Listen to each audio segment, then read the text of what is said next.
আসসালামু আলাইকুম সম্মানিত দর্শকবৃন্দ। এই মুহূর্তে দেশ ও প্রবাস থেকে যারা আজকে আমাদের এই ভিডিওটি দেখছেন, সকলকে নূর আলম অ্যাগ্রো ফার্মের পক্ষ থেকে আন্তরিক শুভেচ্ছা অভিনন্দন জানাচ্ছি। দর্শক শ্রোতা, যে ঘাসটির সামনে দাঁড়িয়ে রয়েছি এটি মূলত ইন্দোনেশিয়ান স্মার্ট নেপিয়ার ঘাস। দর্শক, এটি যেমন যেমন পুষ্টিগুণে ভরপুর তেমন কিন্তু ভিটামিন এবং প্রোটিন রয়েছে। দর্শক, এটি সবচেয়ে বড় বৈশিষ্ট্য হলো এটি অনেক বেশি ঘাস কিন্তু এক একটি জারে হয়। দর্শক, এত বেশি ঘাস কিন্তু অন্যান্য ঘাসে জারে এত বেশি ঘাস কিন্তু হয় না।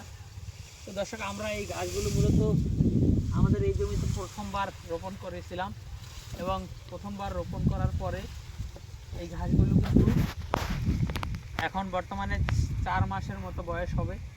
আমরা আর 1 মাস পরে অর্থাৎ 5 মাস বয়স হলেই কিন্তু আমরা এখান থেকে কাটিং ডেলিভারি দেওয়া শুরু করব। দর্শক, আমাদের আরেকটি জমিতে অলরেডি কাটিং পরিপক্ক রয়েছে, সেখান থেকে আমরা বর্তমানে কাটিং দিচ্ছি। দর্শক, আপনারা চাইলে এই ইন্দোনেশিয়ান স্মার্ট নেপিয়ার ঘাসটি আমাদের এই জমি থেকেও সংগ্রহ করতে পারেন। সেক্ষেত্রে অবশ্যই আপনারা আমাদের স্ক্রিনে দেওয়া নম্বরে আমাদের সাথে যোগাযোগ করবেন। সকলকে অসংখ্য ধন্যবাদ।